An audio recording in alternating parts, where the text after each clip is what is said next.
Começa agora, Paracuru, cidade que dança. Conversando sobre corpo e movimento. Mais um projeto cultural da rádio Marazul FM. Uma prova de amor a Paracuru. Apresentação, José do Vale Pinheiro Feitosa e Flávio Sampaio. Direção, Elder Gurgel. Com vocês, Paracuru, cidade que dança.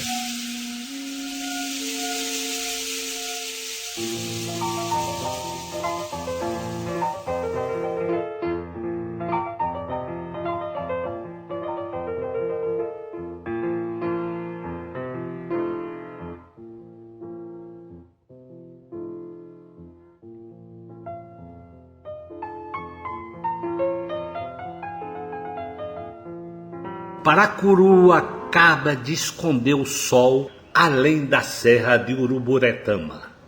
Mas daqui a poucos meses teremos noites como as de hoje, com o sol descobrindo a lua e as estrelas por trás da linha do mar, nas proximidades da Lagoinha.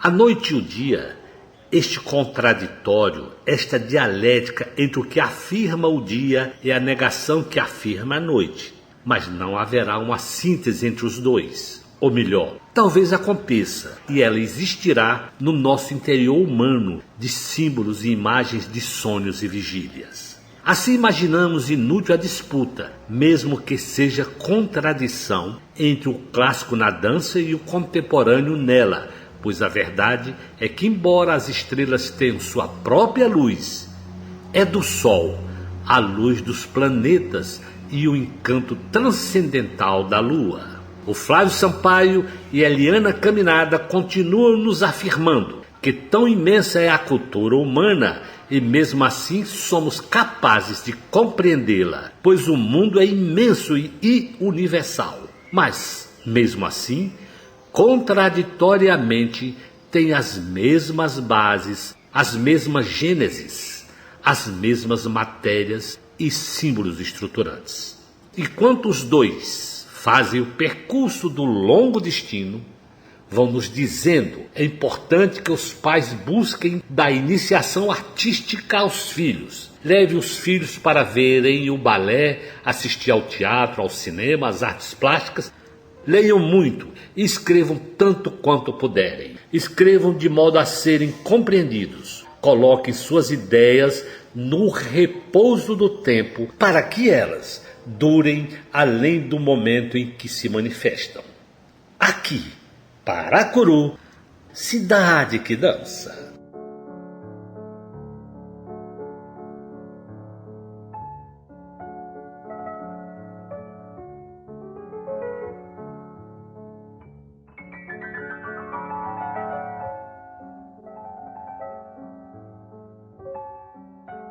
Hoje nós retornamos a nossa conversa com essa grande artista, Eliana Caminada, que vai nos contar nesse programa a sua trajetória como professora de dança, como pensadora, como pesquisadora e como escritora. Ela é hoje uma das nossas grandes escritoras sobre dança que nós temos no país. Eliana, seja bem-vinda novamente ao Paracuru Cidade que Dança. Muito obrigada, é um prazer enorme falar, conversar com vocês, e você me interrompe, porque eu falo pelos cotovelos.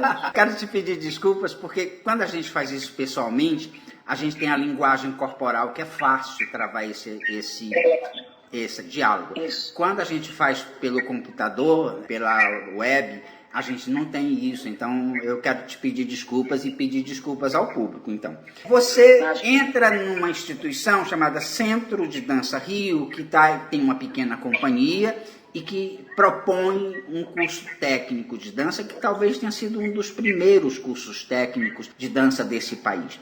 Como é que você começa a tua atividade de professora de balé no Rio de Janeiro? Olha, a Marisa Estrela me convidou primeiro para o estúdio que ela tinha, depois ela construiu um prédio para dança enorme, eu acho que tem 4 andares, 5 andares, tem sala de balé maravilhosa mesmo, e ela criou um curso profissionalizante em nível de 2º grau, era um curso técnico, e curso técnico não forma professor, forma bailarino.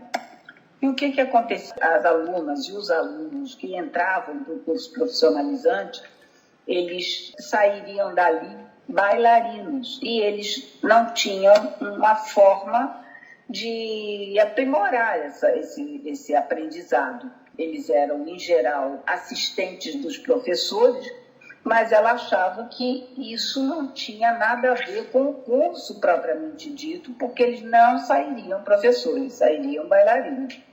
Então, ela pensou em formar uma pequena companhia que tivesse um funcionamento como de uma companhia mesmo. Ela pagava os rapazes, as meninas recebiam alguma coisa, mas as meninas recebiam principalmente como assistentes de professoras. Elas ganhavam para ser assistentes das professoras e eram bailarinas na companhia. E ali, então, ela começou um trabalho que foi realmente muito bem sucedido nesse sentido de formação.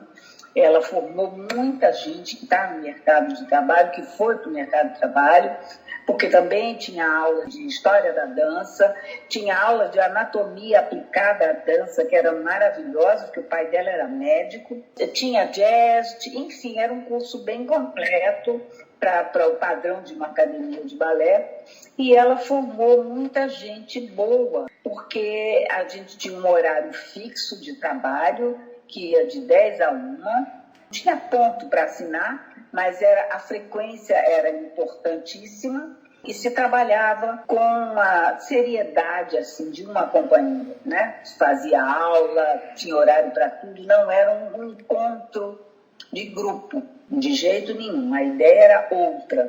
Eu dançava como primeira bailarina na companhia e eu não ganhava nada, porque eu dizia, eu ganho do teatro para dançar, não danço no teatro, então eu vou dançar aqui e não ganho nada, porque eu já estou ganhando, não tem por que ganhar 2 vezes.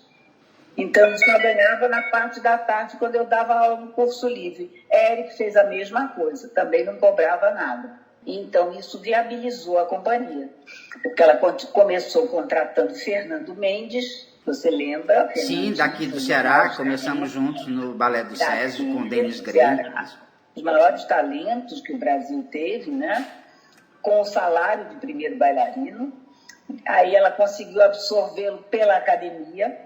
E aí foi assim, ela foi, depois precisou de um Hilário, que nós íamos montar o primeiro ato de Gisele, e aí ela contratou o Otom Gomes da Rocha, e assim foi, ela foi contratando todos os rapazes, dali saiu César, dali saiu o Armando Bauri, dali saiu o Nestor, que eu acho que foi para a Europa e nunca mais voltou. Muita gente, Alice Arja, gente que tem estúdio de balé, o meu cunhado César Lima, um monte de gente que ali formou a sua mentalidade como se fosse uma companhia de balé. E a Fátima Bernardes, por exemplo, não ficou, porque ela queria ser uma primeira bailarina. Ela não impôs isso, mas era o sonho dela. E Eric foi franco com ela, disse, olha, Fátima, você não tem condições físicas para ser uma primeira bailarina. E ela aí preferiu seguir outro caminho, aí que ela foi estudar jornalismo mesmo. Mas foi uma experiência muito boa. Eric começou montando só a valsa de Gisele.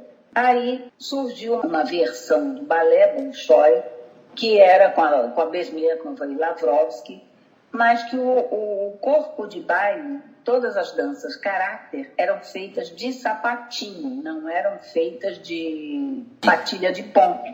E os rapazes de bota.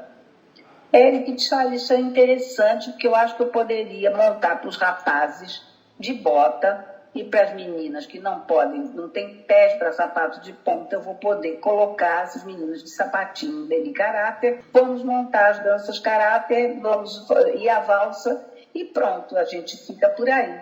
Só que a coisa foi crescendo, com o Fernando, que era um bailarino lindo e tudo mais, às vezes ficava lá fazendo variação de Gisele, não sei o quê, e finalmente acabou sendo montada a maior parte do primeiro ato, faltavam as cenas de cena da loucura, essas coisas que são essa parte pantomímica, que eu estava comentando com você, é muito difícil, até para o conjunto, né? E aí ele resolveu, então, pegar as meninas boas, que podiam usar sapato de ponta, e fazer o segundo ato. Fez o segundo ato. 2 meninas profissionais fizeram as 2 Willies, eu fazia Gisele, e o Fernando fazia o Albert, e o Othon fazia o Hilário. E foi uma coisa bem sucedida. Eu me lembro o Fernando sumiu. Aí, de emergência, teria que entrar o Othon. E ninguém sabe. Aí, nós estreamos com o Othon em Vitória, porque ele não tinha certeza de que ele poderia fazer o papel. Mas depois, em Vitória, ele achou que sim, porque ele tinha um potencial artístico muito grande. E aí a dona Eugênia disse para ele, no dia seguinte dessa copélia, que há muito tempo ela não via um Albert de verdade. E não era técnica, não era mesmo, porque ele não tinha. Era a interpretação, a verdade que ele transmitia ali naquela interpretação do personagem. Era um artista íntegro em cena, isso convence, isso a gente tem maturidade suficiente para a gente perceber essas diferenças. Tem bailarinos que são lindamente técnicos e tem bailarinos que entram em cena com uma integridade, né, com uma presença artística tão forte que convence a gente do mesmo jeito. E ela se encantou com ele. E a dona Tânia ligou para cá para dizer: foi uma Gisele muito digna, meu filho. Meu filho era bom. Então foi uma coisa bem sucedida, foi uma coisa que eu acho que foi uma coisa muito boa que a Marisa fez. Foram 10 anos que nós ficamos lá.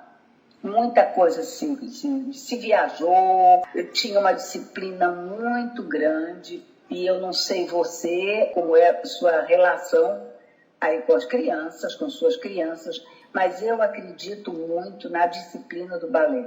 Com desde certeza. Que ela não seja imposta, que ela seja uma vocação mesmo. Sim. Eu acho que já está implícito no método. Eu acho que não tem como você aprender balé sem essa disciplina, sem se você integrar. É tanto que aqui na escola, Eliana, a minha audição para os meninos entrarem na escola, eu faço pelo desejo, eu não faço pelo físico, porque eu sei trabalhar qualquer tipo de físico. Sim. Eu não faço, eu faço pela vontade, pelo desejo que essas crianças têm de aprender a dança. Aí a partir daí eu sei que dá certo. Porque aí eu posso ter disciplina com essas crianças. É muito importante mesmo. Eu vejo até pelos meus netos, eu sinto muita indisciplina, falta de... Eu não sei assim, como é que vai ser o futuro de crianças que não têm limites, que não conhecem o não conhecem a luta para conquistar as coisas. Eu não sei se isso vai dar certo, sabe? Tenho muitas dúvidas. Eu sei que para mim foi muito bom. E eu fui uma menina criada com muita liberdade, com pais muito progressistas até para a época deles, né? Pessoas que tinham uma maneira de pensar a vida muito até diferente de outras pessoas da época. Uhum. E foi muito bom. A disciplina do balé para mim foi fundamental, até para essa minha saúde mesmo. Foi muito bom.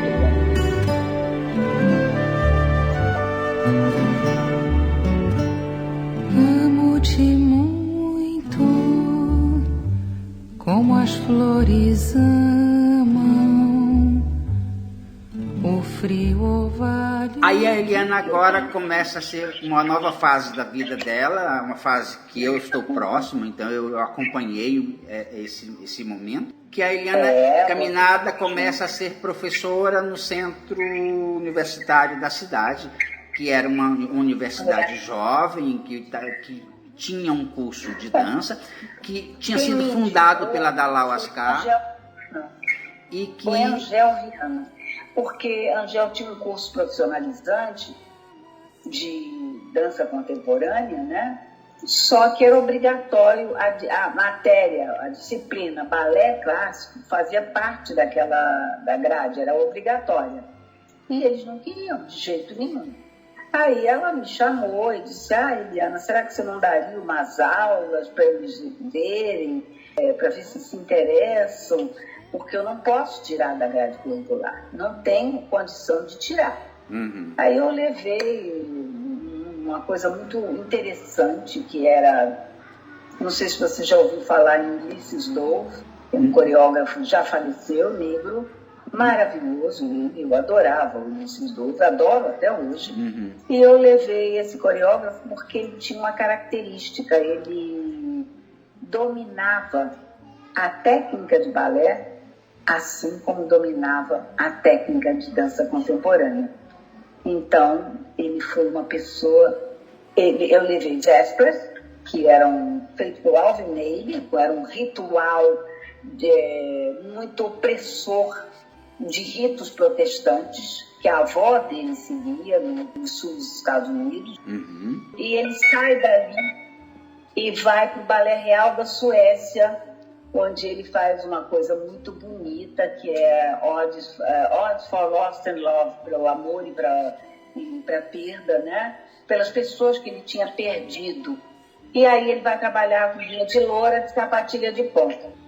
E aí eu disse para ele, pois é, essa chance, ele que se deu, porque ele não negou nada, ele quis tudo para ele. Então, ele se permitiu ir para a Suécia e trabalhar com bailarinos clássicos, porque ele domina essa técnica. Então, para que vocês vão se privar de aprender uma coisa que pode enriquecer vocês? No sentido da criação mesmo. Vocês não precisam fazer balé clássico, mas vocês podem criar o que vocês quiserem. Mas, Eliana, nossa geração ela foi responsável por juntar esses duas facções, vamos dizer assim, porque até antes de nós havia uma distância muito grande entre bailarinos clássicos e bailarinos modernos, né? Eram dois grupos que tinham dificuldade em conviver juntos, e eu acho que a nossa geração, você como professora de História da Dança, na faculdade de dança, você foi muito responsável por juntar essas pessoas, por unir esses dois grupos, dizer que isso era uma coisa, o conhecimento era importante para ambos os grupos. Então, por que não conhecer? E até hoje, eu acho que é muito importante. É um conhecimento que não há motivo para se descartar e vice-versa. Você não pode imaginar um coreógrafo de hoje, de balé mesmo, que não conheça a técnica de Graham, que não tenha os recursos que a dança contemporânea te proporciona, até pelas próprias criações de hoje. Você precisa disso. Você não pode mais... a aula de balé não prepara mais para tudo, mas eu acho que continua sendo a técnica mais rica e sofisticada que a gente conhece no mundo. Ela te dá ferramentas muito importantes para que você possa desenvolver muitas linguagens. É como um alfabeto com o qual você tem alfabetos diferentes, mas o alfabeto latino te dá a possibilidade de falar muitos idiomas, né? Eu acho que boa analogia, assim. Gostei dessa. Eu acho que é uma coisa assim, e ao mesmo tempo você tem uma convivência com períodos históricos, é bonito, a beleza, a poesia é uma coisa que a gente está tirando da vida, e eu acho que ela faz muita falta. A poesia mesmo, o olhar até mesmo o olhar sem mensagem nenhuma, o belo pelo belo. É um prazer, tem horas que eu quero ver uma coisa, tem horas que eu quero ver outra. Depende do seu estado de espírito. Eu não vejo por que você tem que excluir do mundo aquilo que é bonito, que é um legado lindíssimo da humanidade, pelo menos a humanidade ocidental. Não é só ocidental não, porque eu acho que com exceção da Índia, o mundo todo já foi conquistado pelo balé clássico. O balé clássico tem um caráter de universalidade, que era uma das grandes discussões minhas lá na faculdade com o pessoal de dança contemporânea. Aliás, eu fui muito estudar também para poder responder, porque eles diziam para mim que o balé era uma arte que precisava ser preservada como uma arte de museu, mas não era uma arte viva da criação. E eu dizia que isso não era assim, não era verdade. Mas eu tinha que ter argumentos para isso. E então eu tinha que estudar. E outra coisa que eu ouvi que me magoou muito, porque a Melinha Moreira, não sei se você conheceu. Sim, da escola de dança. Ela chorou muito quando ouviu aquilo, porque a pessoa falava mal de Veltchek. E ela tinha veneração por Veltchek, porque ela foi da União das Operárias de Jesus, que era um conjunto. Onde começou o Marcel-D também. O Marcel-D começa nesse conjunto coreográfico. Eu acho que foi o primeiro projeto social da história do Brasil, a União das Operárias de balé, né? Foi uma coisa fantástica e a pessoa magoou muito ela quando disse que ele não sabia nada, que o que ele fazia não tinha valor nenhum. E não era assim, era uma época. E ele era um homem muito apaixonado pelo Brasil, Veltchek. Ele adorava o Brasil, ele era muito amigo de Rondon, então ele tinha peças lindíssimas na casa dele. E as pessoas falam coisas que magoam, né? Ela disse, para que ensinar balé clássico, uma dança estranha ao nosso corpo, não tem nada a ver conosco. E eu pensava muito na universalidade dessa dança, porque ela começou num único lugar, mas ela tomou conta do mundo. O mundo inteiro dança balé, na verdade. E aí eu fui procurar até a origem de tudo. Fui ler o Mário de Andrade, que eu adoro, né?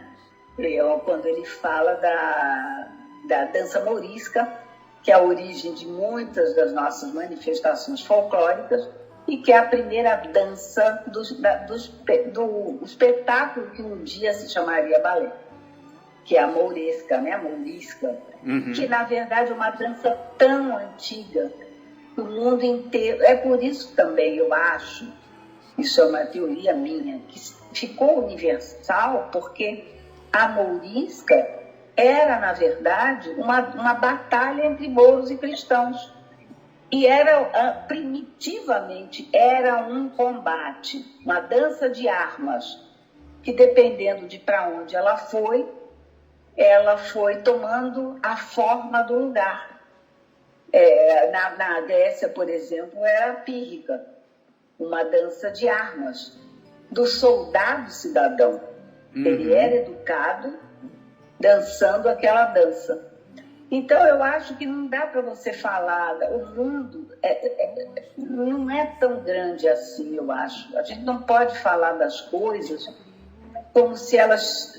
Nós somos produto de tanta coisa, né? De tanto conhecimento, né? Porque são diversos conhecimentos que formam outras culturas, né? Então você não pode apenas descartar porque aquilo veio de um outro lugar. Sim, veio de um outro lugar e se transformou naquele lugar. Eu vejo assim, eu vejo que o balé chega aqui, como chegou na China, como chegou no Japão, e se transformou àquele lugar, se adaptou àquele lugar. Se adaptou e cada povo confere o seu sotaque, eu acho. Quando cantou na serra, da meia-noite pro dia, o touro berrou na vargem, no meio da vacaria.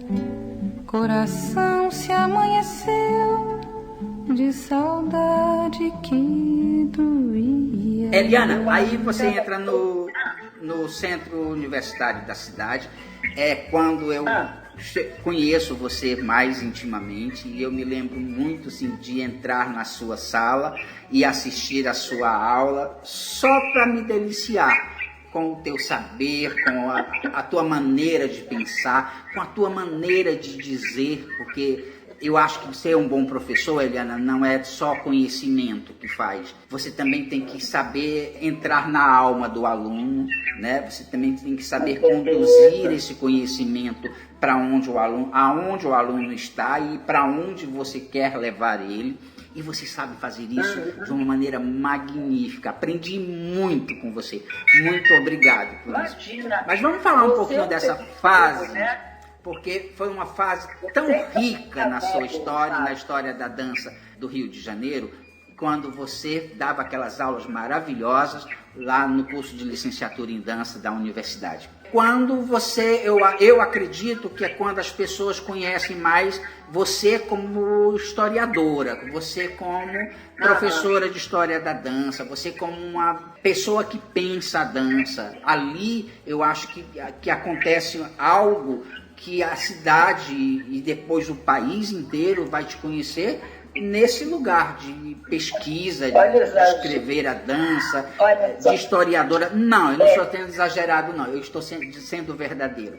Eu acho que nesse momento você começa a escrever o teu primeiro livro e ele já é algo assim que eu tenho na minha biblioteca até hoje e eu faço consultas frequentemente nesse livro. Então, ele foi construído ali. Vamos falar um pouquinho desse tempo onde você começa a escrever as primeiras cartilhas, as primeiras apostilas, porque a gente não tinha material. No Brasil não tinha essa tradição de se escrever sobre a dança, de se escrever sobre o balé. O curso da universidade foi um dos primeiros cursos universitários de dança do país, um pouco distanciado do curso da Bahia, mas foi um dos primeiros. E você contribui para isso. Na verdade, você é a primeira pessoa que escreve sobre a dança. Depois o próprio curso vai escrever uma série de livros. Depois o próprio Teatro Municipal te propõe para escrever uma série de biografias, que eu ainda quero falar nisso. Mas ali você começa a escrever, a deixar aquilo traduzido para as novas gerações. Eu acho que é isso a tua importância. Não só como bailarina, não só como professora, mas como historiadora. Eu acho que aí há uma grande importância sua. Como eu te disse, eu comecei escrevendo apostilas para levar, porque não tinha material de ensino. E aí elas encadernaram e eu fui me aprofundando cada vez mais, me apaixonando cada vez mais por essa história, que eu acho que é maravilhosa, não apenas do balé, mas história da dança mesmo. O livro do Curt Sachs, para mim, foi uma coisa maravilhosa, a classificação por movimentos. Eu fazia muitas perguntas na sala, qual o astro que inspirou mais danças ao homem primitivo, e eles ficavam pensativos, sem saber o que responder. Dá um palpite, pelo menos, mas eles são tímidos. Aí eu cantava um pedacinho de música assim: sol, pelo amor de Deus, não vem agora, que a morena vai logo embora. Aí eu acho que a letra diz tudo. E, ao mesmo tempo, o que me impressiona é que isso tenha chegado do homem primitivo, que se inspirava mais na lua, tenha chegado ao nosso tempo. Porque isso aqui que eu estou cantando é meu poema rosa. Então, como é que pode ter percorrido milênios e chegado ao nosso tempo e cantado dessa forma? E por que era a lua? Porque a lua se apresentava de muitas formas diferentes. Era muito misterioso também a noite, a escuridão iluminada pela lua era muito mais misteriosa do que o sol. O sol sempre se põe no mesmo lugar, sempre nasce no mesmo lugar, sempre se apresenta da mesma maneira. E também cansa, enquanto sol, pelo amor de Deus, não vem agora que a morena vai logo embora. Não é? Então isso tudo acontece sob a luz do luar. E eu comecei a me apaixonar por isso, a maneira como ele aborda certas coisas que eu acho muito interessante, que as pessoas pouco pensam. Por que nós somos destros ou não? Não existe uma explicação exata de por que somos destros. Por que não, talvez, por que nós obedecemos ao sentido dos ponteiros do relógio? O que se consegue saber sobre isso? A classificação dos movimentos, se eles são expansivos ou se eles são introvertidos, né? E aí você vai, às vezes, até discordando de coisas. Por exemplo, eu acho que o Béjart dizia que a dança era masculina e Balanchine que a dança era feminina.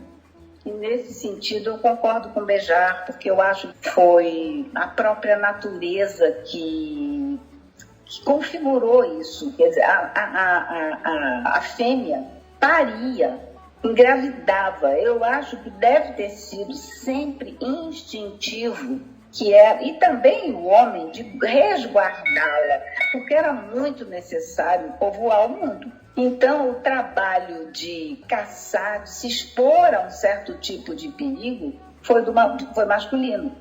Não porque ele era melhor do que ela, mas porque ele não tinha essa peculiaridade de gerar uma vida dentro de si. Quem gerava era ela.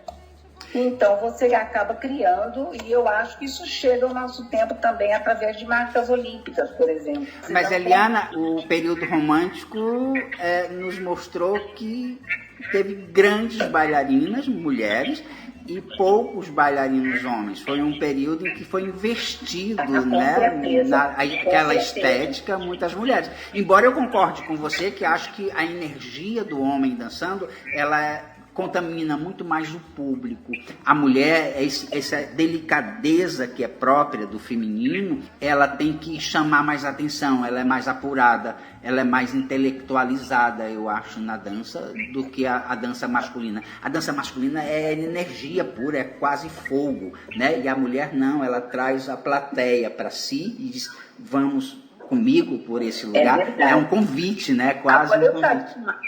Uma coisa interessante sobre esse período romântico, uma das coisas que também contribuiu para o declínio da dança foi também a maneira como a dança caminhou naquele momento em relação às aspirações do homem naquele momento, do homem que eu digo humanidade, sim, da sociedade naquele momento.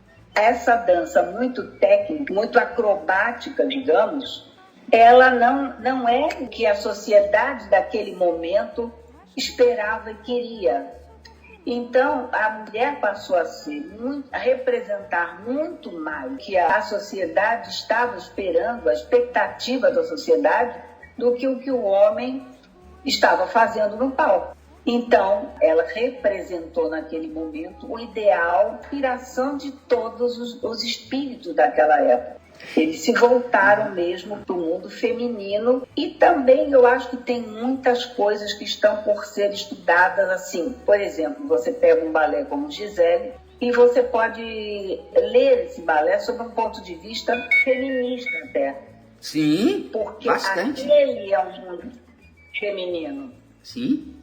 Ali o homem não tem força, elas têm a força. Elas dominam. E ali Gisele pode amar Albert. E eu acho que é por isso que ela o salva, porque ali não tinha classes sociais.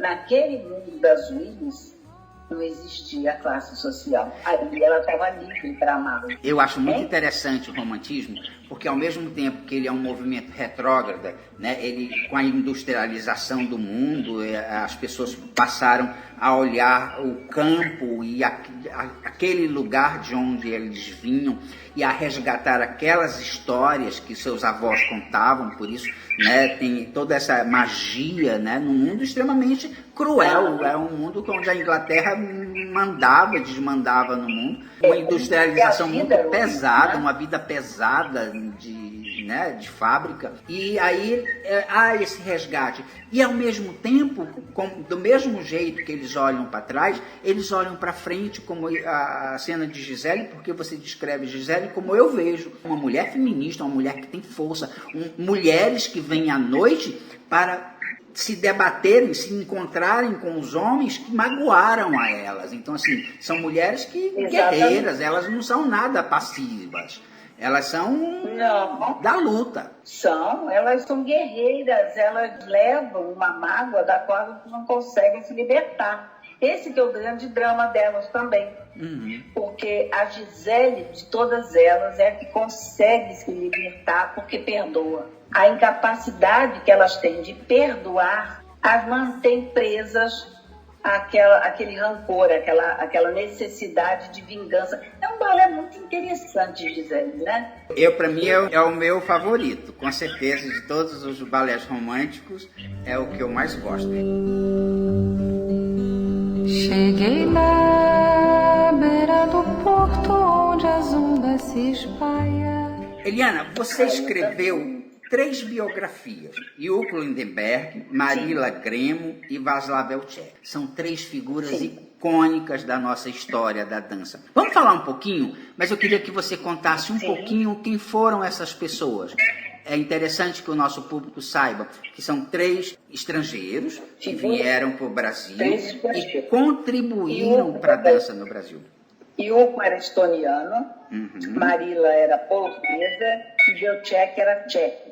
Nenhum deles veio para ficar definitivamente no Brasil e acabou ficando. Ilko é o que surge primeiro nessa história, porque ele veio da Estônia, provavelmente fugindo de uma situação política, porque não era fácil. Ele já estudava balé lá.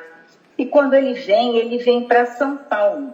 Mas ele é visto por Ricardo Nemanov, que é uma figura muito pouco falada na nossa história, e de fato teve assim, pouca relevância, mas foi o Ricardo Nemanov, na ausência da Oleneva, que tinha ido fazer um tratamento para tuberculose, que ele o convida para vir para o Teatro Municipal do Rio de Janeiro, o Ricardo Nemanov. O Ricardo Nemanov já dava aula aqui há muito tempo. Ele tinha vindo com a companhia de Pávlova e não tinha retornado. Ele ficou aqui, ao contrário do que a gente imagina, existia aula de balé aqui antes. Isso é uma outra história, que é a história do balé no Brasil, no século XIX.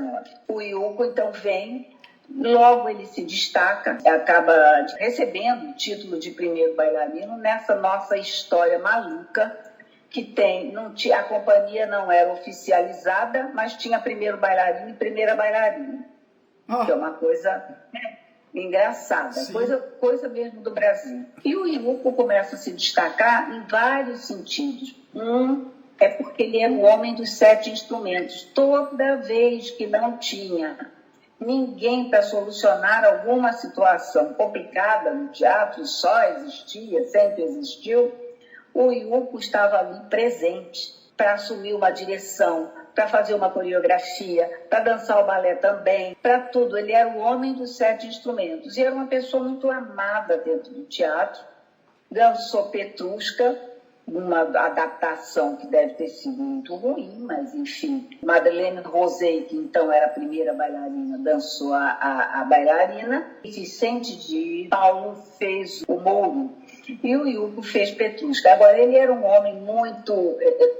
Não sei, Dona Tânia, por exemplo, que o conheceu, dizia que ele não tinha presença. Mas o fato é que ele foi o partner predileto da Marila Gremo, por exemplo, e ele teve que se ausentar no teatro um momento para sobreviver, porque não ganhava um salário. Ele teve que aceitar um convite para um teatro de revista que viajou para o Rio Grande do Sul. Então, quando o Lifar, agora é a confusão, quando o Lifar veio para cá em 1934, ele não estava aqui. E então ele foi chamado, abandonou lá o teatro de revista onde ele estava e veio para o Teatro Municipal para dançar na temporada que o Lifar veio fazer aqui no Brasil. Não me pergunte por que o Lifar veio para o Brasil num momento daqueles que não tinha nenhuma companhia oficial, mas o fato é que veio. Trouxe 5 bailarinas com ele e convidou então a jovem polonesa, que era considerada quando era menina, né? Pocket Pavlova, uma Pavlova de bolso, diz que era linda e que teve uma formação muito... Ele estudou com Mary Wigman, enfim, ela teve uma formação mais de dança contemporânea até do que de balé clássico, mas não existia a ideia de não fazer balé clássico. Só Isadora Duncan. Todos os demais fizeram. Então, ela veio para o Brasil e o Lifar a convidou para entrar para o Teatro Municipal para dançar o papel de Terpsícore em Criatura de Prometeu, que era um dos balés que ele montou aqui. Ele montou mais de um. Ele montou... Como é o nome do balé, meu Deus? Eu esqueci o nome do balé, o João Vlamir sempre caçou do nome do balé. Depois eu me lembro, porque no momento eu não estou me lembrando mesmo. Enfim, porque eles montavam muito balé com tema brasileiro, música brasileira, embora fosse o brasileiro que o estrangeiro entendia.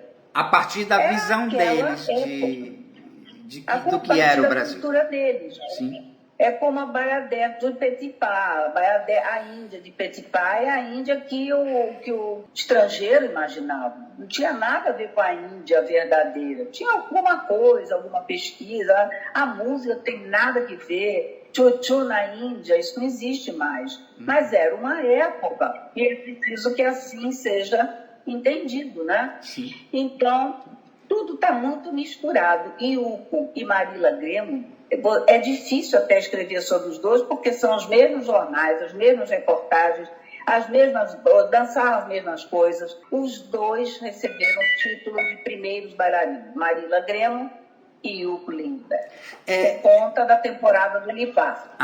Eu tive o prazer de conhecer a Marília Gremo, já bem senhora. Eu fui apresentado a ela que foi primeiro bailarino no Teatro Municipal, Emílio Martins.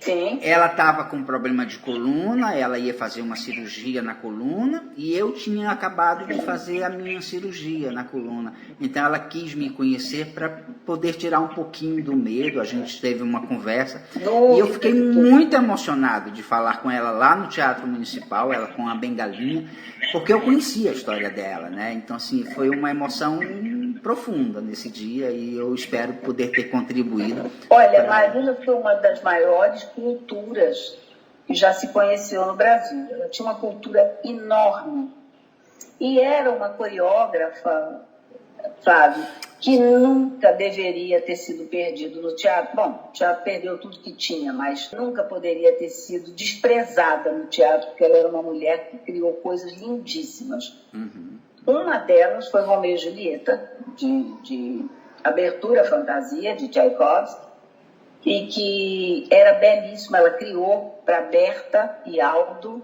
e na época dançaram também Eleonora com Décio Otero. Olha. Era lindíssima. Ela fez outra coisa maravilhosa, que foi Aprendiz de Feiticeiro, que foi uma criação realmente. Uma das pessoas que dançou o Aprendiz foi Carlos Moraes. Olha.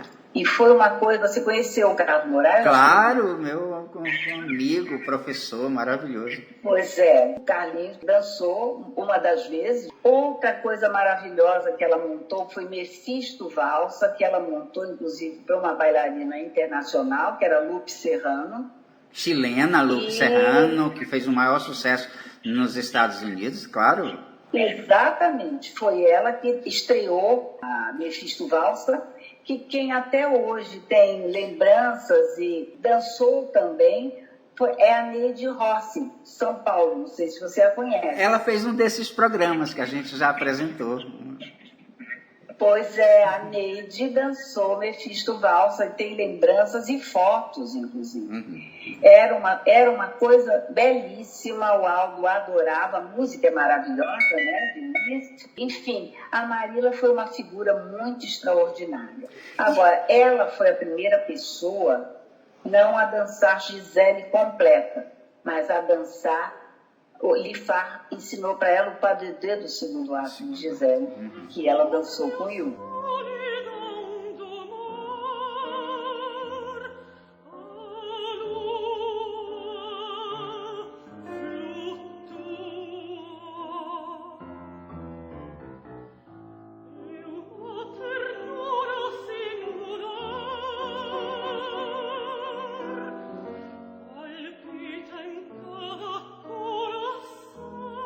Como é que era o seu Václav Belchek?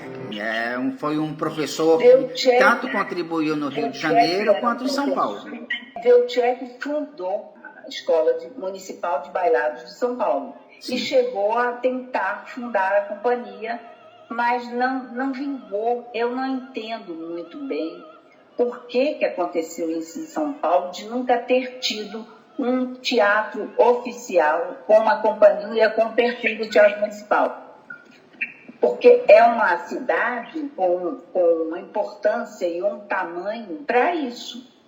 Para ter além do que tem, que é uma cidade que tem um perfil muito contemporâneo, muito moderno, mas nada impedia que tivesse um teatro de repertório, que tivesse uma orquestra ensaiando junto, porque isso faz parte. Você não monta um balé de repertório se você não tiver, pelo menos, a orquestra trabalhando junto, não é? Sim. E eu não entendo por quê. Mas ele fundou essa escola, depois ele retornou ao Rio de Janeiro como diretor da companhia, foi quando a Oleneva foi injustamente afastada do teatro, e ele montou, mas ele quando veio ainda foi sob a direção da Oleneva.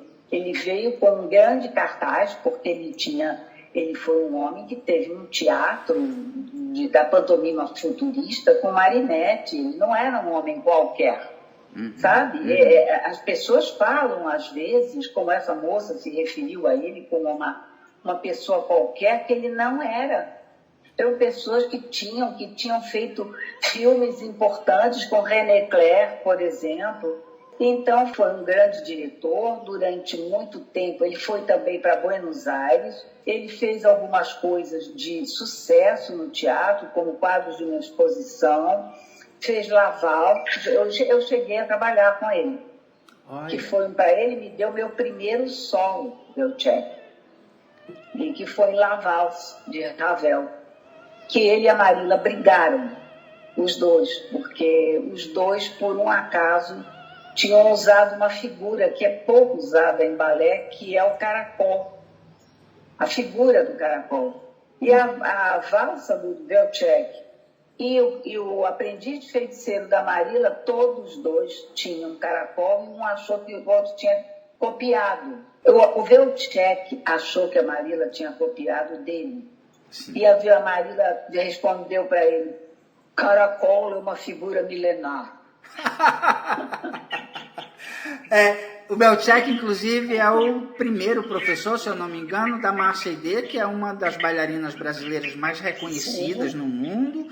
Sim. É professor na União das Operárias de Jesus. Sim, é um dos grandes professores brasileiros. Um tal grupo que ele criou na União das Operárias de Jesus, que era um orfanato.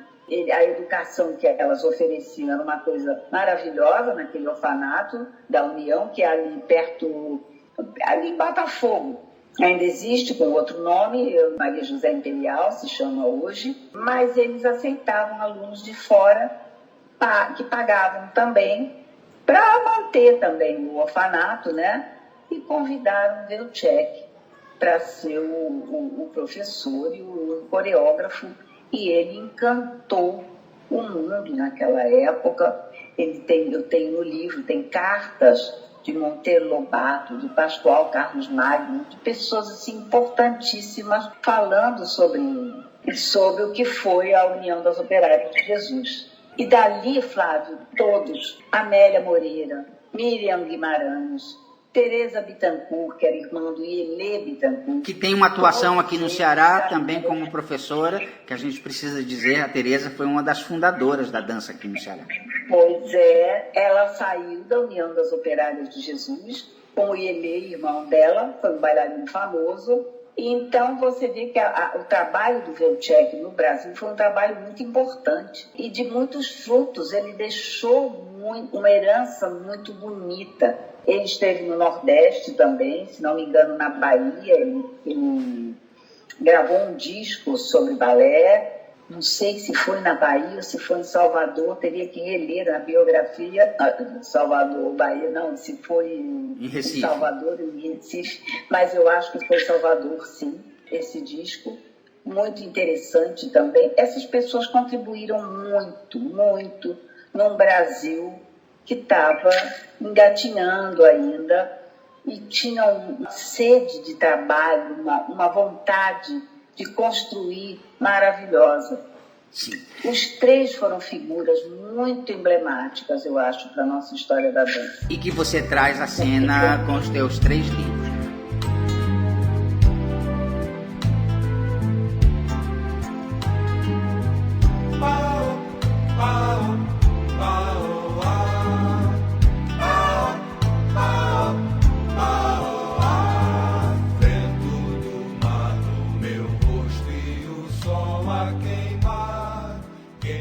falar um pouco agora do livro que você está relançando agora em e-book, mas que você já tinha lançado lá atrás e que, na minha opinião pessoal, é um dos livros mais completos de história da dança que eu conheço, que agora você está lançando de uma forma que é mais democrática, né? Eu acho que como é que você pensou esse livro, o que é que você quer com ele, aonde você quer chegar, que tipo de informação você quer levar para as pessoas que o leem, como é que a gente encontra isso, né, para adquirir. É importante que a gente fale para as pessoas que pode ser comprado, pode ser adquirido em algum lugar. Olha, Flavinho, isso que primeiro veio uma proposta de uma moça de São Paulo que achava um absurdo eu ficar com esse livro guardado, o texto desse livro guardado. E eu disse para ela, olha, mas eu não posso fazer isso agora sem atualizar, porque a quantidade de informações que você tem hoje em dia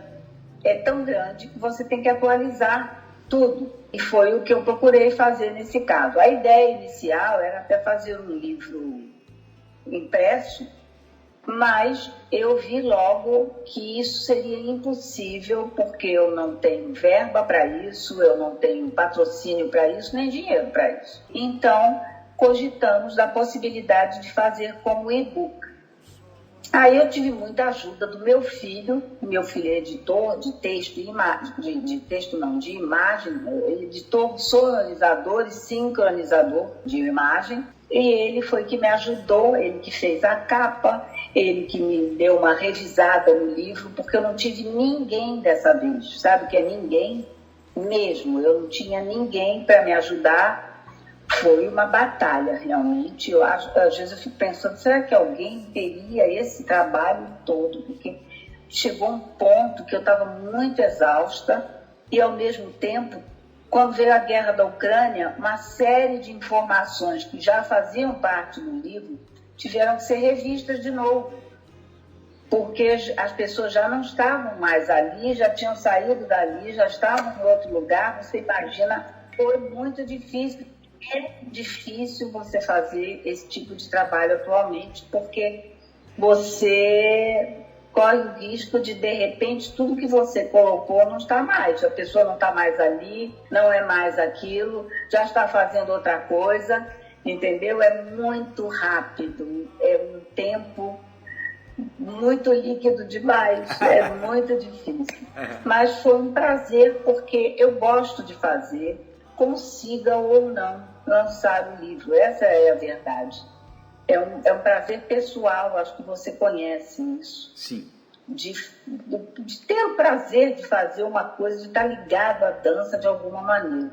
Então eu fui escrevendo, acabou ficando com quase 600 páginas, então o outro tinha 400 e não sei quanto, eles ficaram com quase 600. Só de bailarinos brasileiros no exterior, eu fiz questão de fazer um capítulo sobre eles. Você tem não sei quantas páginas, são 16 ou mais páginas de bailarinos brasileiros no exterior, porque ninguém imagina quanto e até que ponto nós estamos dançando, e dançando em assim, lugares que você diz, não é possível, a gente tem solista no Balé Mariinsky, não é possível, nunca sonhei com isso. Mas temos talentos extraordinários que a gente não sabia que tinha, talvez. E hoje temos uma formação que pode se equiparar a muitas escolas internacionais. Acho que a Escola do Teatro Bolshoi hoje ela é responsável por uma formação na dança brasileira importante. Acho que o Festival de Joinville é responsável pela qualidade das escolas nos mais diferentes rincões, né, desse país, gente de todos os lugares que vão para aquele lugar. Acho que nós progredimos muito graças a pessoas como você. Eliana, infelizmente eu ficaria mais 3 dias conversando com você, sabia? É o teledança. O nosso horário já está terminando. Eu quero te agradecer muito a tua disponibilidade, né, dessa conversa que teve conosco, né, de dividir um pouco a tua vida e a tua inteligência com as pessoas da minha cidade. Imagina, é um prazer. Você é uma pessoa muito importante para mim. Você me deu muita força lá na faculdade. Tudo para nós era muito inicial. Nós estávamos iniciando tudo. Existe palavra inicial? Eu nem sei. Existe, de início, né? Quando a gente começa a fazer as coisas sem saber direito como é que faz. Pois é, e você me ajudou muito, me deu muita força, foi uma pessoa muito emblemática ali para nós todos, eu acho, né? Nós tínhamos muita confiança, a Daniela, no disco, também tinha. O professor Paulo Alonso faz parte agora da Academia de Educação, Brasileira de Educação, e foi um dos imortais agora. Ele foi uma pessoa que deu muita força para o balé, né? Ele gostava muito. É uma pena que aquele curso acabou. E era um grande prazer. Eu acho que assim, a Daniela Visco deixava aquela escola, dividia um pouco as coordenações comigo e com o Roberto Pereira, que também foi uma pessoa que eu tive o maior prazer de trabalhar. E trabalhar com você, com a Vera Aragão, com os professores que nós tínhamos naquela escola, foi maravilhoso aquele processo. Foi um processo de grande aprendizado. Foi muito bom. A gente aprendeu muito. Aprendi até um pouco mais, adquirir mais vocabulário, porque você vai lidando com outros termos, né? Esses termos acadêmicos. Agora, meu livro ter virado um livro adotado, eu não entendo. Não tem nada de acadêmico, ele é completamente... Primeiro que não tem uma nota de rodapé, porque eu achava que ninguém ia ler nota, ninguém nem via que dirá nota de rodapé. Eu leio, eu gosto muito das notas de rodapé. Eliana, brigadão por você. Assim, eu coloco o microfone desse programa à tua disposição para você se despedir da nossa cidade, dizer um até logo, porque eu ainda espero que você venha nos visitar, conhecer nossa escola, conhecer esse trabalho que a gente já faz aqui há 20 anos. De Deus, que está ótimo. Olha, eu queria dizer que foi um prazer enorme conversar com o Flávio, porque essas coisas você precisa saber perguntar, senão você não consegue tirar nada do entrevistado. Preciso que você conheça o assunto. Eu queria fazer uma recomendação aos pais, que eles são muito importantes na educação cultural, artística dos filhos. Eu digo isso por minha própria experiência de vida. É muito importante que vocês busquem dar uma iniciação artística aos filhos, levem as crianças para assistir balé, para ver teatro, para, enfim, tirem da frente só do videogame e da novelinha, e vão ver coisas interessantes. Tem muita coisa para ver. Vocês estão num lugar muito rico, né? O Nordeste é muito rico, todo o Nordeste. Então, eu acho que os pais têm um papel a desempenhar na educação dos filhos. Não vale a pena só criticar a nossa educação, que de fato está muito ruim, mas a gente tem que participar disso. A gente tem que fazer um pouco desse trabalho, eu acho. É um pouco nossa responsabilidade de pais, de educadores também, né? E leiam. O Flávio lê muito, eu sei disso. E leio. Eu estou terminando de ler um livro fantástico que eu acho que é uma leitura fundamental na vida de qualquer um, que é Os Demônios, de Dostoiévski, que agora mas não é para qualquer idade também. E ler é o que nos leva, através do sonho, ao conhecimento. Eu acho que a leitura nos liga diretamente ao conhecimento. A leitura influencia muito, é muito importante. Eliana, obrigado, fama de ser bonito e burro. Não é mais assim. Não é mais assim mesmo. Assim, eu acho que você contribui muito para mudar esse pensamento. Escrevam, é importante vocês escreverem, vocês colocarem as ideias no papel, né, Flávio? Sim. Enfim, é isso. Obrigado, Eliana. Um beijo grande para ti. Muito obrigada para você também. Um beijo para você, um beijo para seus meninos, tá? Para todos. Até um dia, todo querida. Que ama a dança, que ama a arte. Muito obrigado. Meu rosto e o sol a queimar.